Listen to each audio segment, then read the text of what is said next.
mystery around modes and their funny names. Let's demystify them a bit. It's really just your major scale, but starting on and ending on a different note. Hard part's knowing when to use them.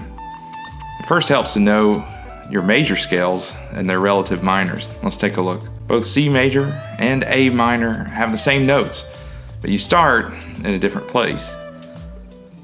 Now, if you want to make the rest of the modes in the C major scale, your modes will look like this. See, here's the cool thing. If you already know C major, then you already know the C Aeolian mode. It's the same thing with a different name. And if you know your A minor scale, also called the natural minor scale, then you already know the A Aeolian mode. Let's look at a fun way to use this knowledge based on the progression from the Pink Floyd song, Comfortably Numb. The song begins in D major, which again is the same as the D Ionian mode. Same notes, same shape, different name. Remember, if you know the D major scale, you already know the D Ionian mode.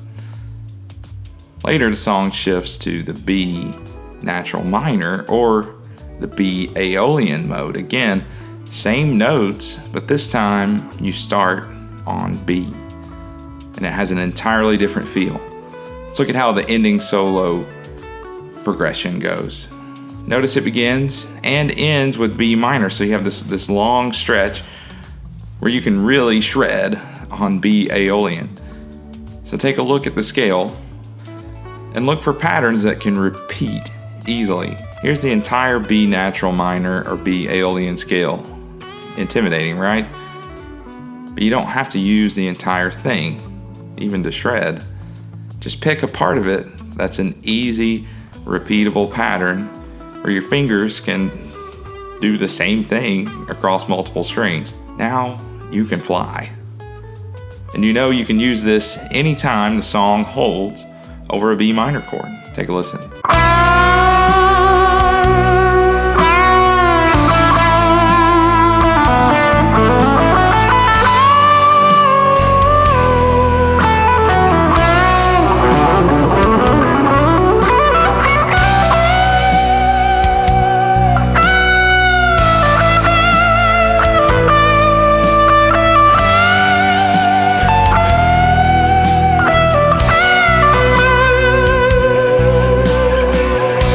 Now let's take a look at a popular one for classic rock and jam bands, the Mixolydian mode.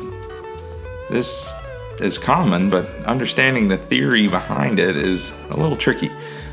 You know that if you have a regular progression, that's called diatonic, and it can have chords mixed up from this list, which is how the major scale is harmonized. Typically, your first chord will tell you what key it's in.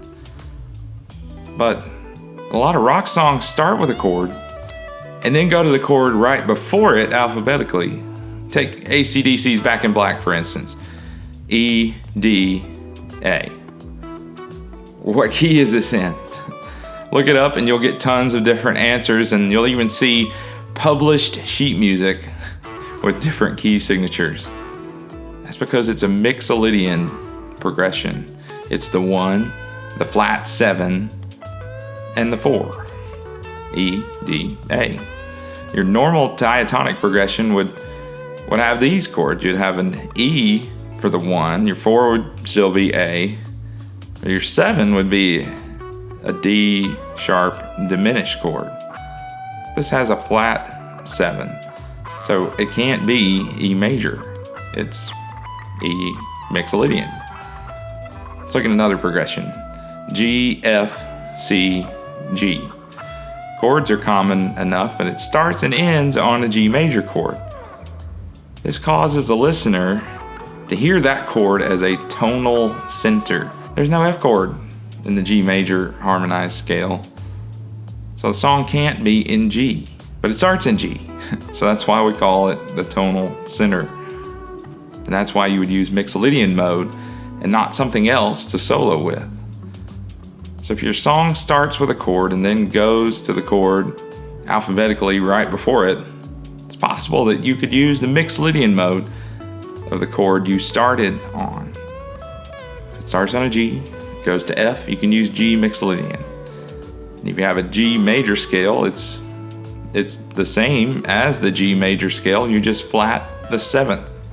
Here's our formula for that. Your major scale just goes straight 1, 2, 3, 4, 5, 6, 7. Your Mixolydian, one note different, just the flat 7. Lots of patterns you could use. Just make sure that the note you begin and end on, the note that's your home bass, make that a G and you're good to go. Here are some common G Mixolydian patterns that you could use. Let's take a look at the Dorian mode. Now Dorian is very similar to the Mixolydian. It has a flat 7 and a flat 3. So you can use it in most places that, like you would normally use the minor pentatonic in the blues and rock and so forth. It has more of a minor feel because of that flat 3rd. Remember, that's the note that makes a chord minor if you have a flat 3rd. It's still a popular one to use, and if you're playing 5 chords or minor chords or 7th chords, it still sounds good over those. Similar to the Mixolydian, if you start with a minor key, then go to the major one, which is alphabetically right before it, use Dorian. For example, Chris Isaak's Wicked Game goes B minor, A, E. That's a Dorian progression. Now you can actually put all of these together to make this super blues scale. Maybe you can call it the Mixodorian scale. So you got your Mixolydian scale, which is 1, 2, 3, 4, 5, 6, flat 7. You got your Dorian scale, which has the flat 3rd and the flat 7. So really, just a few notes different there. The Dorian scale has all the notes of the minor pentatonic. It's only missing the flat 5 from the blues scale. Remember, your blues scale has that flat 5. That's your blue note. So that blues scale takes your normal minor pentatonic and turns it into a hexatonic scale. So we're getting a little confusing here with all these numbers, but you can put all of this together and you really have your maximum tonal possibilities when you're soloing or noodling around a particular progression.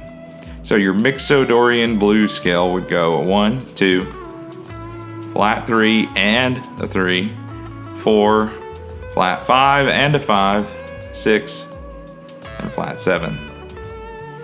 So there you have it. This should get you started with the most common modes.